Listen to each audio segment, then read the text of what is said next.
ಸಾವರ್ಕರ್ ಬಗ್ಗೆಯೂ ಅಷ್ಟೇ ಅನೇಕ ಸತ್ಯಗಳು ಹಾಗೆ ಮುಚ್ಚೋಗಿವೆ. ಇವರಿಗೆ ನಾಚಿಕೆ ಆಗ್ಬೇಕು ಈ ಕಾಂಗ್ರೆಸ್ಸಿಗರಿಗೆ.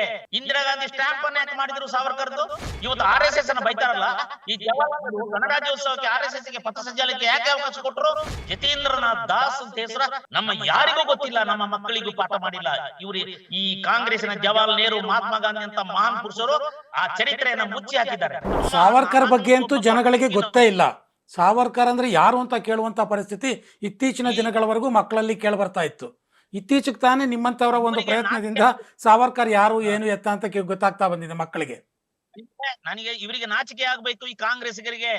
ಇವರ ಯಾರು ಇವರ ಅಜ್ಜಿ, ಈ ಕಾಂಗ್ರೆಸ್ಸಿಗರ ಅಜ್ಜಿ ಮಹಾತ್ಮ ಇಂದಿರಾ ಗಾಂಧಿ ಸ್ಟ್ಯಾಂಪ್ ಅನ್ನ ಯಾಕೆ ಮಾಡಿದ್ರು ಸಾವರ್ಕರ್ದು?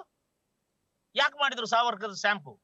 ಇವತ್ತು RSS ಅನ್ನ ಬೈತಾರಲ್ಲ, ಈ ಜವಾಹರಲಾಲ್ ಗಣರಾಜ್ಯೋತ್ಸವಕ್ಕೆ RSS ಗೆ ಪಥಸಂಚಲನಕ್ಕೆ ಯಾಕೆ ಅವಕಾಶ ಕೊಟ್ರು? ಇದನ್ನ ಹೇಳ್ಬೇಕಲ್ವಾ? ಅವತ್ತು ಸ್ಟ್ಯಾಂಪ್ ಅನ್ನ ಇಂದಿರಾ ಗಾಂಧಿ ಮಾಡಿದ್ರಲ್ವಾ? ಆತ ಮಹಾನ್ ಯೋಧ, 7 ಸಾರಿ ಅವರು ಕ್ಷಮಾಪಣೆ ಪತ್ರ ಬರೆದಿದ್ದಾರಂತೆ ಈ ಮರಿಕರ್ಗೆ. ಈ ಶಿಕ್ಷಣ ಮಂತ್ರಿ ಮಧು ಬಂಗಾರಪ್ಪ ಹೇಳ್ತಾರಲ್ಲ, ಅವ್ರಿಗೆ ಏನಾದ್ರು ಅವರ ಚರಿತ್ರೆಯನ್ನು ಓದಿದಾರಾ?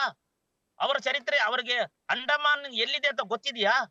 ಅಲ್ಲಿ ಅಂಡಮಾನಿನ ಕರಿನೀರಿನ ಶಿಕ್ಷೆ ಸೆಲ್ ಏನು ಅಂತ ಗೊತ್ತಿದೆಯಾ? 14 ವರ್ಷ ಇದೇ ನೆಹರು ಬ್ರಿಟಿಷರಿಗೆ ಪಂಜಾಬಿನ ನಾಬದಲ್ಲಿ ಜೈಲಲ್ಲಿದ್ದಾಗ ಬ್ರಿಟಿಷರಿಗೆ ಕ್ಷಮಾಪಣಾ ಪತ್ರ ಬರೆದು ಬಿಡುಗಡೆ ಆದದ್ದು ದಾಖಲೆಯಲ್ಲಿದೆ, ಪಬ್ಲಿಕ್ ಡೊಮೈನಿಯಲ್ಲಿ ಸಿಗುತ್ತೆ. ನಾನು ಕಾಂಗ್ರೆಸ್ಗೆ ಹೇಳ್ತೀನಿ, ತಕೊಂಡು ಓದಿ ಅದನ್ನ. ನೀವು ಏನಂದ್ರೆ ಹೇಳ್ಬಿಟ್ರೆ ಸಿಕ್ಕವರ ಮೇಲೆ FIR ಹಾಕಿ ಬಾಯಿ ಮುಚ್ಚಿಸ್ತಿರಲ್ಲ, ನನ್ನ ಮೇಲೆ FIR ಹಾಕಿ ನೋಡಿ, ನಾನು ತಕ್ಕತಿದ್ರೆ ನಾನು ಹೇಳಿದ ಎಲ್ಲಾ ಮಾತುಗಳಿಗೆ ನಾನು ದಾಖಲೆಯನ್ನು ಕೊಡ್ತೇನೆ. ಸಾವರ್ಕರ್ ಕ್ಷಮಾಪಣೆ ಪತ್ರ ಬರೆದ್ರು ಅನ್ನೋದನ್ನ ಪದೇ ಪದೇ ಹೇಳಿ ಒಂದು ಸುಳ್ಳನ್ನು 100 ಸಲ ಹೇಳಿದ್ರೆ ಸತ್ಯ ಆಗ್ಬಿಡುತ್ತೆ ಅನ್ನೋ ರೀತಿಯಲ್ಲಿ ಒಂದು ಎಕೋಸಿಸ್ಟಮ್ ಕೆಲಸ ಮಾಡಿಬಿಟ್ಟಿದೆ ಈಗಾಗಲೇ. ಆದ್ರೆ ಇದನ್ನ ರಂಗದ ಮೇಲೆ ನೀವು ಸಾವರ್ಕರ್ ಕ್ಷಮಾಪಣೆ ಪತ್ರವನ್ನ ಬರೆದಿದ್ದಲ್ಲ ಅನ್ನುವಂಥದ್ದನ್ನ ಹೇಗೆ ನಿರೂಪಿಸಿದ್ದೀರಿ ಅಂತ? ಇಲ್ಲ, ಕ್ಷಮಾಪಣೆ ಅವರು ಹೇಳ್ಕೊಳ್ತಾರೆ, ಅವರ ಆತ್ಮಚರಿತ್ರೆಯಲ್ಲೂ ಬರೆದಿದ್ದಾರೆ. ನಾನು ಶಿವಾಜಿ ಆದರ್ಶವನ್ನು ಪಾಲನೆ ಮಾಡಿದೆ. ಶಿವಾಜಿ ಮೊಘಲರಿಗೆ ಸೆರೆ ಸಿಕ್ಕಾಗಲೆಲ್ಲ ನನ್ನನ್ನು ಕ್ಷಮಿಸಿ, ನನ್ನನ್ನು ಬಿಟ್ಟು ಬಿಡಿ ಅಂತ ಹೇಳ್ತಾ ಇದ್ದ, ಪತ್ರ ಬರೀತಿದ್ದ. ಆದ್ರೆ ಬಿಟ್ಟೊಡನೆ ಕತ್ತಿ ಜಳಪಿಸುತ್ತಿದ್ದ. ಈತ ಜೈಲಿನಲ್ಲಿ ಕೊಳೆತು ಸಾಯುವುದಕ್ಕಿಂತ ನಾನು ಜೈಲಿನಿಂದ ಹೊರಗೆ ಬಂದು ನಾನು ಮಾಡಬೇಕಾದ ಅನೇಕ ಕೆಲಸಗಳಿದ್ದೇವೆ ಅಂತ ಹೇಳಿ ಜಗತ್ತಿಗೆ ಸಾರಿದ.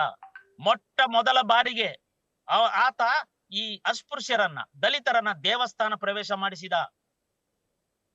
ರತ್ನಗಿರಿಯಲ್ಲಿ ಅವರೊಂದಿಗೆ ಸಹಭೋಜನ ಮಾಡಿಸಿದ್ದ. ಆಗಿನ ಕಾಲದಲ್ಲಿ ಅವನು, ನಮ್ಮ ಸಾವರ್ಕರ್ ಅವರು ಚಿತ್ಪಾವನ ಬ್ರಾಹ್ಮಣರು. ಅವರು ಬಹಳ ಅಂದ್ರೆ ಅಷ್ಟು ಫಂಡಮೆಂಟಲ್ ಬ್ರಾಹ್ಮಣರಾಗಿದ್ರು ಅವರ ಕಮ್ಯುನಿಟಿಯಲ್ಲಿ. ಆ ಕಾಲದಲ್ಲಿ ಗಾಂಧೀಜಿಗಿಂತ ಮೊದಲು ಈ ಅಸ್ಪೃಶ್ಯರನ್ನ, ಈ ದಲಿತರನ್ನ ದೇವಸ್ಥಾನ ಪ್ರವೇಶ ಮಾಡಿಸುವಂತ ಧೈರ್ಯ ಯಾರಿಗಿತ್ತು?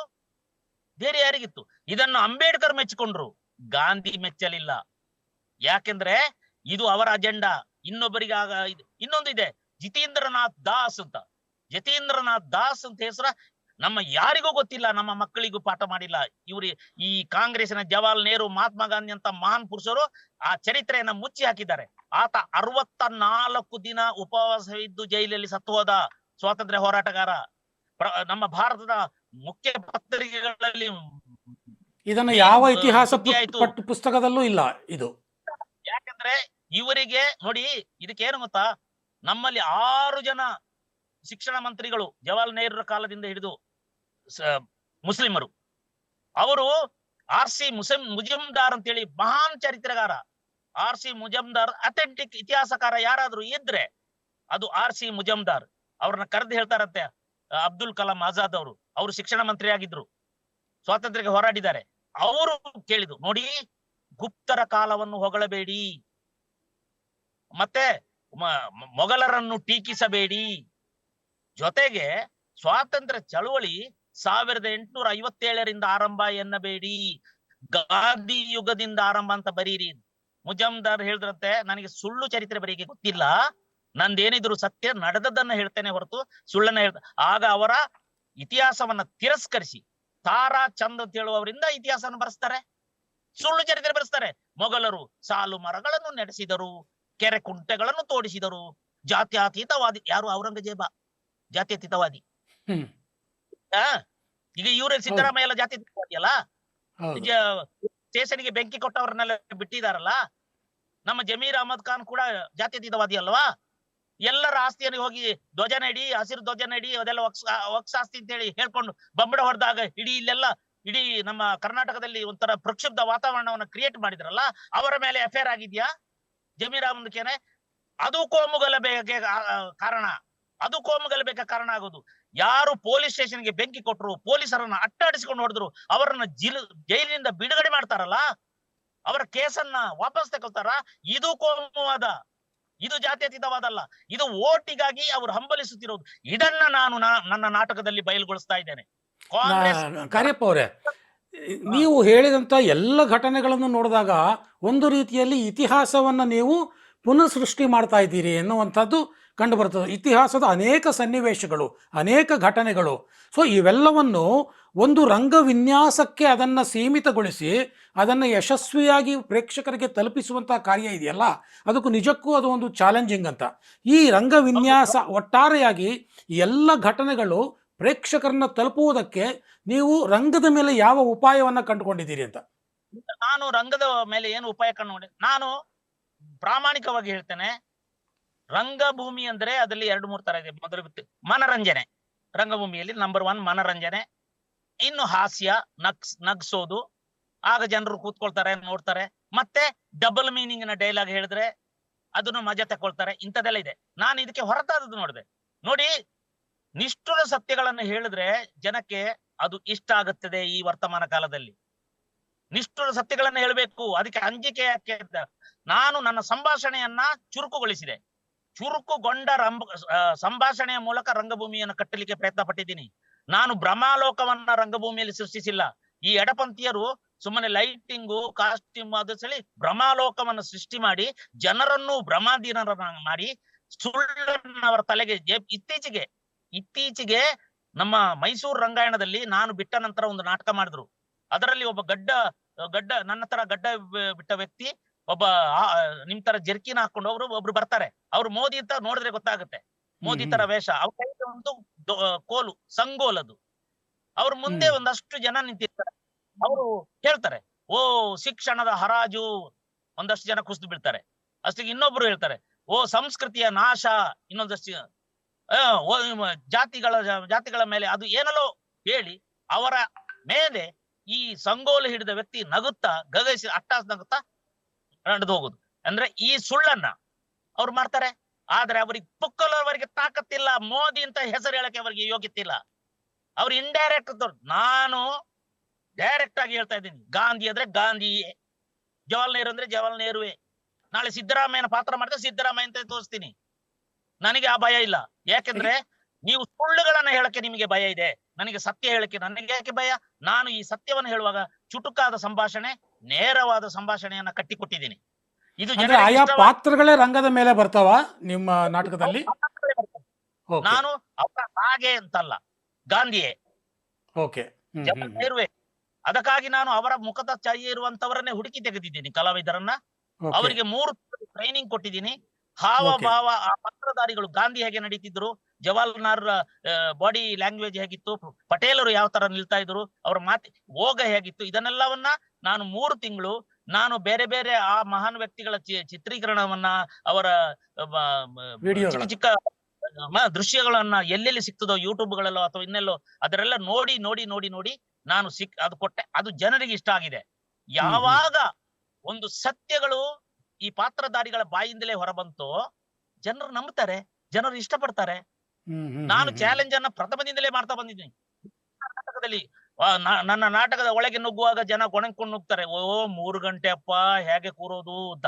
ಆದರೆ 3 ಗಂಟೆಯ ನಂತರವೂ ಜನ ಕುಳಿತೇ ಇರ್ತಾರಲ್ಲ, ನಾನೇ ಹೋಗಿ ನಿಮಗೆಲ್ಲ ಶುಭರಾತ್ರಿ, ಎಲ್ಲ ಮನೆಗೆ ಕ್ಷೇಮವಾಗಿ ಹೋಗಿ ಅಂತ ಹೇಳೋವರೆಗೆ ಕೂತಿರ್ತಾರಲ್ಲ, ಇದು ರಂಗಭೂಮಿ.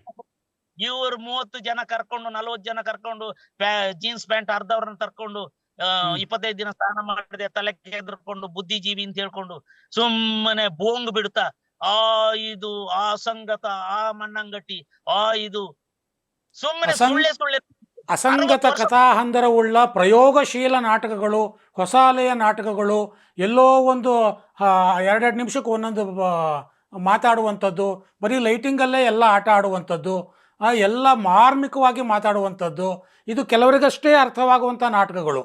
ಇಂಥ ನಾಟಕಗಳಲ್ಲಿ ಬಹಳ ಹಿಂದೆ ಭಾರತದಲ್ಲಿರುವ ಹುಳುಕುಗಳನ್ನು ತೋರಿಸೋದೇ ಒಂದು ಶ್ರೇಷ್ಠತೆ ಎನ್ನುವಂಥದ್ದು, ಹಿಂದೂ ಧರ್ಮದಲ್ಲಿರುವನ್ನ ಲೋಪದೋಷಗಳ ವಿರುದ್ಧ ಮಾತಾಡೋದೇ ಒಂದು ಶ್ರೇಷ್ಠ ಪರಂಪರೆ ಎನ್ನುವಂಥದ್ದು, ಈ ರೀತಿಯ ಒಂದು ಪರಂಪರೆಯೇ ಇಡೀ ಭಾರತದ ರಂಗಭೂಮಿಯಲ್ಲಿ ಬೆಳೆದು ಬಂದ್ಬಿಡ್ತು. ಅದು ಒಂದು ಭ್ರಮೆಯನ್ನು ಕಟ್ಕೊಟ್ಬಿಡ್ತು. ಹೀಗೆ ಮಾಡಿದ್ರೇ ಅದು ಒಳ್ಳೆ ನಾಟಕ, ಹೀಗೆ ಆ ರೀತಿಯ ವಿಮರ್ಶಕರು ಹುಟ್ಕೊಂಡ್ರು, ಆ ರೀತಿಯ ಪ್ರೇಕ್ಷಕರು ಹುಟ್ಕೊಂಡ್ರು.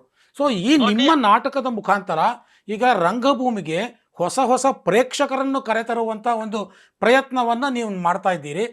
ನಿಮ್ಮ ಈ ಹೊಸ ನಾಟಕ ಎಷ್ಟರ ಮಟ್ಟಿಗೆ ಜನಪ್ರಿಯತೆಯನ್ನು ಗಳಿಸಿದೆ, ಜನಸ್ಪಂದನೆಯನ್ನು ಗಳಿಸಿದೆ ಅಂತ ನೋಡಿ. ಒಂದು ನಾಟಕದ ಜನಪ್ರಿಯತೆ ಅಂದ್ರೆ ಮಾನದಂಡ ಏನು?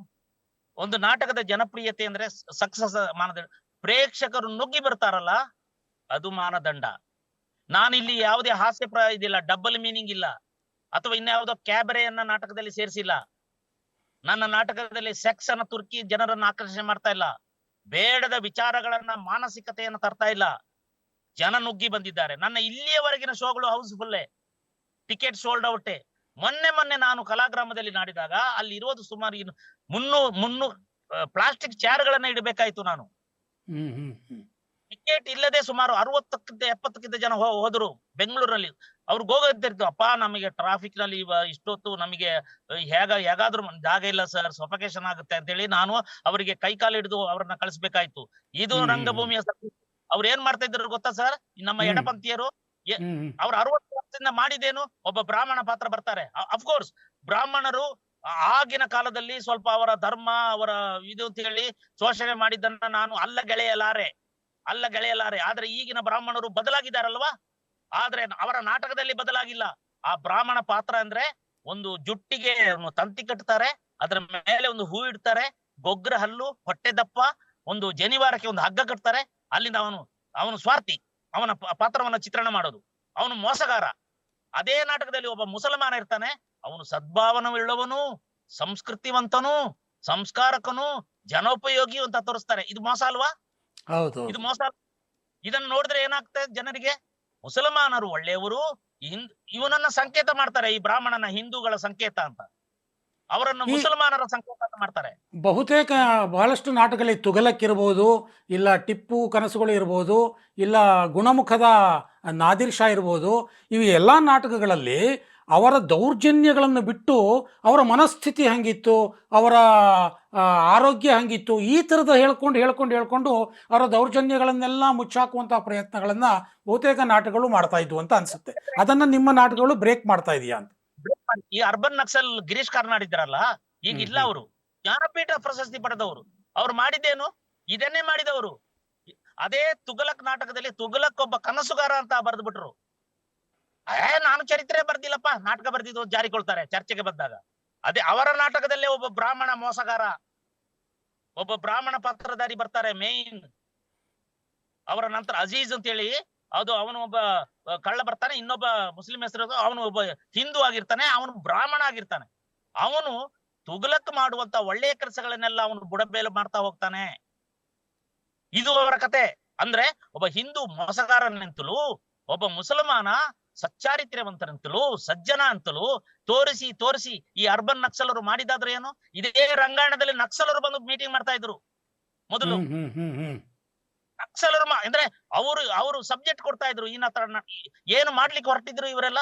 ಆ ಪಾಪದ BV ಕಾರಂತರ ನಂತರ ಆ BV ಕಾರಂತರನ್ನ ಬೈದು ಓಡಿಸ್ಬಿಟ್ರು ಇವರೆಲ್ಲ. ಅಲ್ಲಿಯ ಕಲಾವಿದರು ಓಡಿಸ್ಬಿಟ್ರು.